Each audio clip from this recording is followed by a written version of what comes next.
Hello student, आज हम पढ़ेंगे ऊर्जा संरक्षण अधिनियम 2001। ठीक है, दिख रहा है आपको ये? ठीक है, तो ध्यान से सुने आप लोग सब कि एक्चुअली ये होता क्या है, क्या क्या काम है, क्या इसमें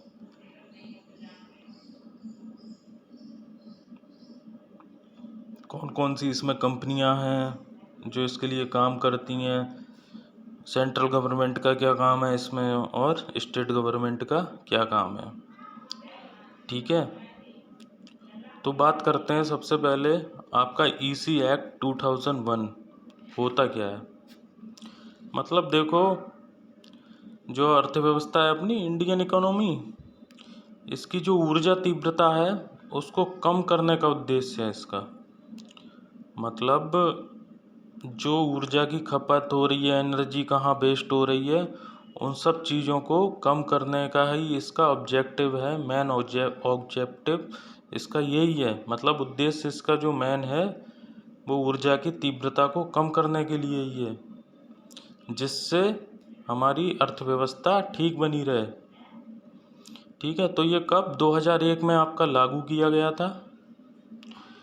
ठीक है, और तथा इसके जो कार्य वगैरह रहते हैं उनको देख रेख के लिए 2002 में मतलब सेंट्रल लेवल पे, मतलब केंद्रीय स्तर पर क्या है आपका ऊर्जा दक्षता ब्यूरो, मतलब BEE।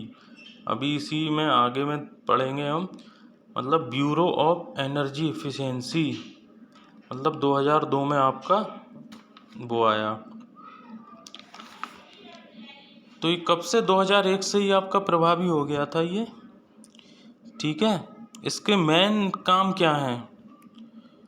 मेन काम इसके हैं जैसे आपके इक्विपमेंट्स हैं, मशीनरी है, उनको लेबलिंग करना, स्टैंडर्ड करना, मतलब उपकरणों और यंत्रों का मानक निर्धारण और उनकी लेबलिंग करना। अब वो कैसे होती है, आपने देखा होगा एसी, कूलर, पंखे सब पे रेटिंग बनी आती रहती है, सेम 5 स्टार, 3 स्टार।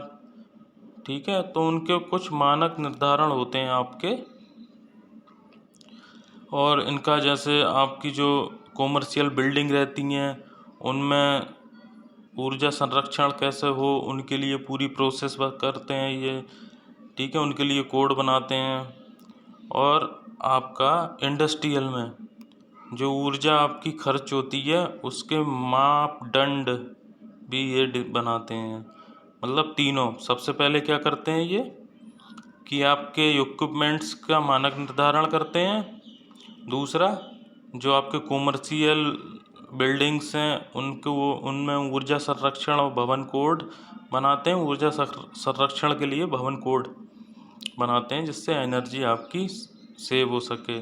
और तीसरा इसका क्या बताया था मैंने, इंडस्ट्रियल लेवल पे। ठीक है ना, इंडस्ट्रियल लेवल पे जो ऊर्जा की खपत होती है उनके मापदंड को। तो मैं 1 मिनट देखते हैं कि यहाँ पे आपके सामने ये क्या लिखा हुआ है।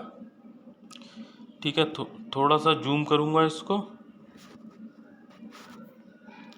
तो देखिए क्या लिखा हुआ है ये, ऊर्जा बचत क्षमता और इसके लाभों की पृष्ठभूमि के साथ मांग और आपूर्ति के बीच के अंतर को कम करना।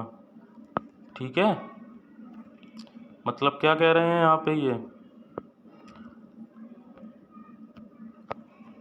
ऊर्जा बचत क्षमता, सेविंग की बात फिर हो गई। एनर्जी यही बार बार होगा आपका, एनर्जी कन्वर्सेशन में यही चीज़ चलेगी आपकी। तो यहाँ कह रहे हैं आपको ऊर्जा बचत क्षमता और इसके लाभों की पृष्ठभूमि के साथ मांग और आपूर्ति, मतलब डिमांड और सप्लाई, ऊपर से कितनी आ रही है, कितनी कहाँ डिस्ट्रीब्यूट करनी है, किसको कितनी कहाँ मांग है, इन सब का भी मानक यही तैयार करते हैं। ठीक है, पर्यावरण के इफेक्ट कैसे कम हो, देखो आगे लाइन यही लिखी है, ऊर्जा की बचत के माध्यम से पर्यावरण उत्सर्जन को कम करने तथा इस बाधा को दूर करने के लिए भारत सरकार ने ऊर्जा संरक्षण अधिनियम 2001 जारी किया है। ये लिखा है यहाँ पे। ठीक है ना, अब नीचे देखो इसमें क्या लिखा है, इस अधिनियम के तहत ऊर्जा दक्षता चालन, मतलब एनर्जी इफिशियंसी ड्राइव शुरू करने के लिए कानूनी ढांचा तथा किसी संस्था की व्यवस्था करना है। वही चीज़ मैं आपको बता रहा था अभी, क्या क्या है, मतलब इक्विपमेंट्स रहे, कॉमर्शियल बिल्डिंग रही, इंडस्ट्रियल नहीं, इन सब के लिए एक ढांचा तैयार करना, प्लानिंग करना, मैनेजमेंट करना, वो आपने पढ़ा एनर्जी मैनेजमेंट, एनर्जी पॉलिसीज, ठीक है, सबका फॉलो करना, यही सब आपके एक्ट में है। और देखो नीचे ये लाइन भी दी है, मैं बता रहा था, इसको कौन क्रियान्वित करता है, BEE, ऊर्जा दक्षता ब्यूरो ऑफ एनर्जी इफिशियंसी, ये देखो लिखा है, ये 2001 में आया था, या मैंने पेंसिल से भी नीचे लाइन लिख रखी है, ठीक है। तो ये चीज़ आपको थोड़ी बहुत समझ में आई? अगर नहीं समझ में आई तो फिर से वीडियो पीछे करके आप सुन सकते हैं, ठीक है। अब आगे चलते हैं। अब BEE, जो BEE इसे क्रियान्वित करता है, वो क्या करता है, देखो BEE मैंने बताया था, ब्यूरो ऑफ एनर्जी इफिशियंसी, ठीक है, ऊर्जा दक्षता ब्यूरो, ठीक। तो इसके बारे में बताएं आप, मतलब ये कुछ योजनाएं बनाता है जिनका फॉलो हमें इस एक्ट के थ्रू करना पड़ता है। ये आपकी कुछ योजनाओं को तैयार करेगा, जैसे आपकी योजना बताऊं, जैसे प्रदर्शन, उपलब्धि और व्यापार योजना, ठीक है। कैसे, ये भी आपकी राष्ट्रीय मिशन का ही हिस्सा है, एक प्रदर्शन, उपलब्धि और व्यापार योजना।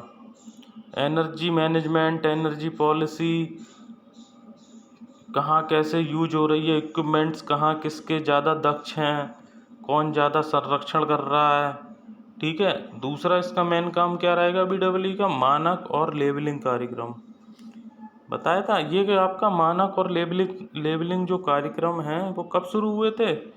ये जो लेबलिंग करना, जो आपके AC, पंखा, कूलर सब पे, ये आपके 2006 में शुरू किए गए थे,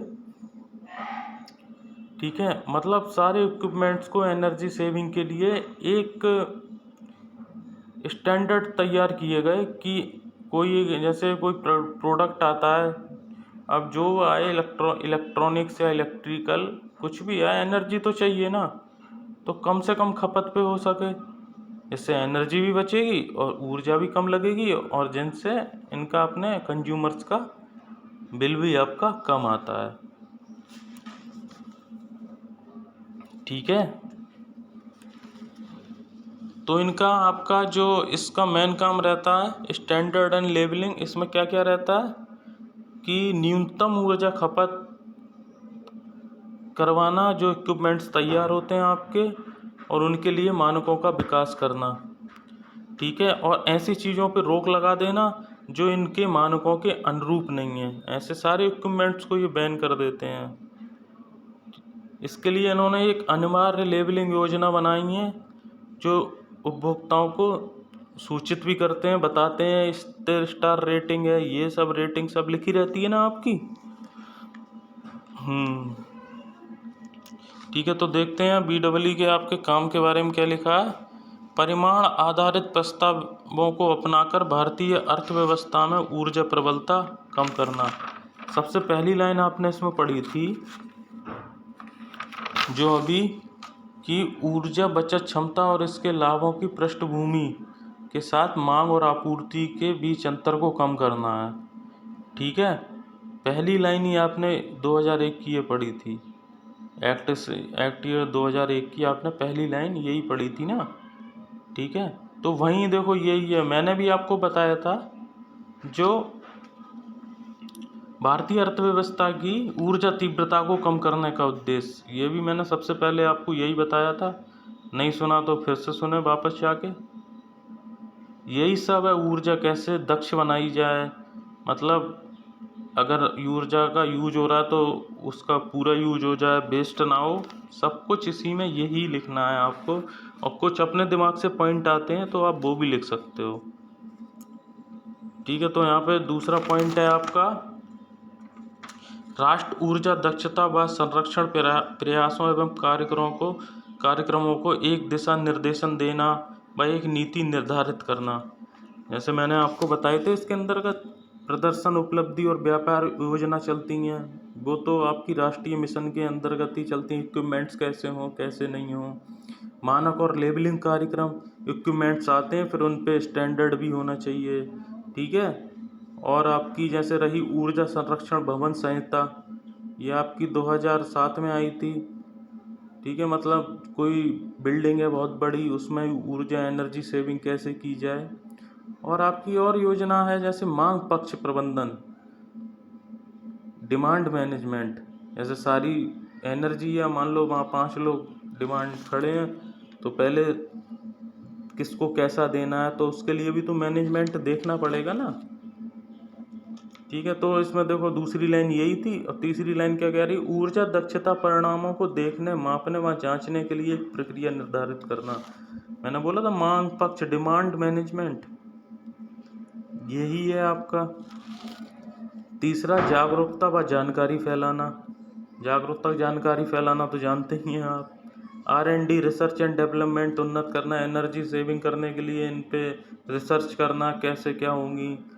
सब में ऊर्जा दक्ष है, सारे पॉइंट देख लो, ऊर्जा दक्ष प्रक्रिया, ऊर्जा दक्ष उपयोग, सब कुछ है, आप पढ़ो। ऊर्जा दक्ष प्रक्रिया, उपकरण, युक्तियों व प्रणालियों को उपयोग को उन्नत करना। ऊर्जा दक्ष प्रोजेक्टों में वित्तीय खोजों को प्रोत्साहित करना। देखो ये सब में ऊर्जा ऊर्जा ऊर्जा सब में है आपका। ऊर्जा के दक्ष उपयोग एवं संरक्षण पर शैक्षणिक पाठ्यक्रम तैयार करना। देखो ये आप लोग पढ़ रहे हो इसी चीज को, है साफ साफ लिखा है इसमें, शैक्षणिक पाठ्यक्रम तैयार करना, तो आप भी पढ़ रहे हो इस चीज को, है ना। और ऊर्जा दक्ष उपयोग एवं संरक्षण से संबंधित अंतर्राष्ट्रीय सहयोग कार्यक्रमों को क्रियान्वित करना। ये आईए करती है, इंटरनेशनल एनर्जी एजेंसी, जो इंटरनेशनल आपको वो चलाती है प्रोग्राम, तो उनको भी ये फॉलो करते हैं। अब नेक्स्ट लाइन में देखते हैं क्या है आपका। अब देखो भारत सरकार के क्या काम है इसके, ठीक है। मतलब अपने इंडिया में देखो सब वही सब कुछ है।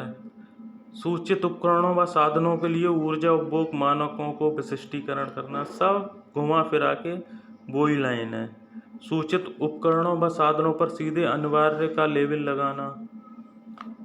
ऊर्जा खपत के मानकों के अनुकूल न होने वाले उपकरणों के निर्माण, बिक्री, आयात व निर्यात पर रोक लगाना। सब कुछ आपका क्या, कुल एक मोटा मोटी एक लाइन में समझ लो। ये क्या करता है, ऊर्जा तीव्रता को कम करने का इसका उद्देश्य है। दूसरी चीज़ क्या करता है, इक्विपमेंट्स ऐसे तैयार हो जिनके मानक और उनकी लेबलिंग BEE के हिसाब से हो। और तीसरा आपका क्या है इसमें, जो उनके हिसाब से नहीं है वो, मतलब वो इक्विपमेंट्स आपके बैन कर दिए जाएं। और क्या है, कोई बिल्डिंग बन रही है वहाँ एनर्जी सेविंग के लिए कोड्स बनाए जाएं। और चौथा आपका क्या, इंडस्ट्री में एनर्जी उसके लिए बनाया। अच्छा एक चीज़ और पता आपको, 14 दिसंबर को एनर्जी कंजर्वेशन डे भी मनाया जाता है। किसके द्वारा, ये BEE के द्वारा ही बनाया जाता है, ठीक है। तो इस दिन क्या होता है, मतलब जो इंडस्ट्री रही, जो बिल्डिंग रही, जो सबसे आगे होती है आपकी एनर्जी कंजर्वेशन में, एनर्जी को बचाने में, एनर्जी को या ऊर्जा दक्षता में सबसे आगे होती है, उनको 14 दिसंबर को पुरस्कार बांटे जाते हैं, यही BEE के द्वारा। तो ठीक है, इसलिए 14 दिसंबर को ही हम ऊर्जा संरक्षण दिवस भी मनाते हैं, ठीक है।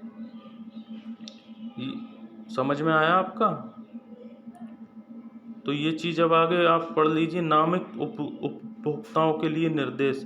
अब नामित उपभोक्ताओं को जानते हैं आप कौन होते हैं। आपके नामित उपभोक्ता जैसे आपके हो गए, रेलवे हो गई, ठीक है, रेलवे बड़े लेवल पे चाहिए होता है।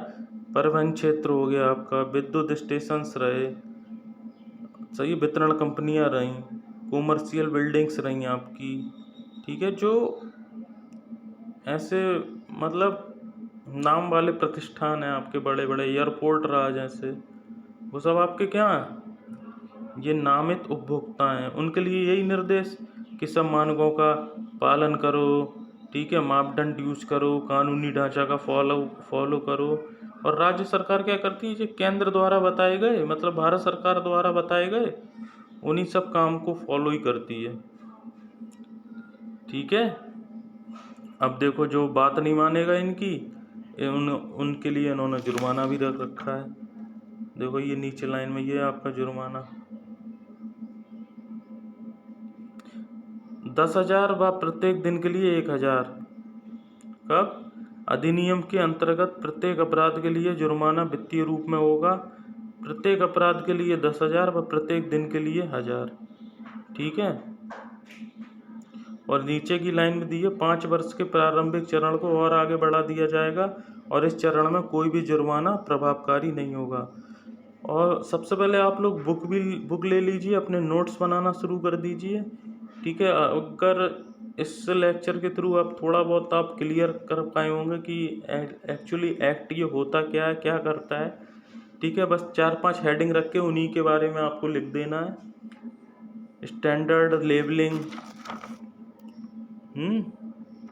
अब आगे बढ़े। आगे इसमें आपका आया था जो 2010 में इसका अमेंडमेंट आया इसी एक्ट का, तो उसमें क्या क्या संशोधन किए गए वो आपका नेक्स्ट लेक्चर में कवर करेंगे। कुछ इसके इम्पोर्टेंट पॉइंट्स और रह गए हैं, वो भी मतलब है सब वही, सब लौट फिर के यही है, तो उनका भी चलो डिस्कस कर लेंगे हम लोग। आप भी अपनी तरफ से देखना और इसको नोट करना, अपने पॉइंट्स दिमाग में आए तो ज़रूर लिखना, अपनी बात तो ज़रूर ही लिखनी चाहिए, ठीक है। तो ठीक है, अब लेक्चर ख़त्म करते हैं। Okay, thank you.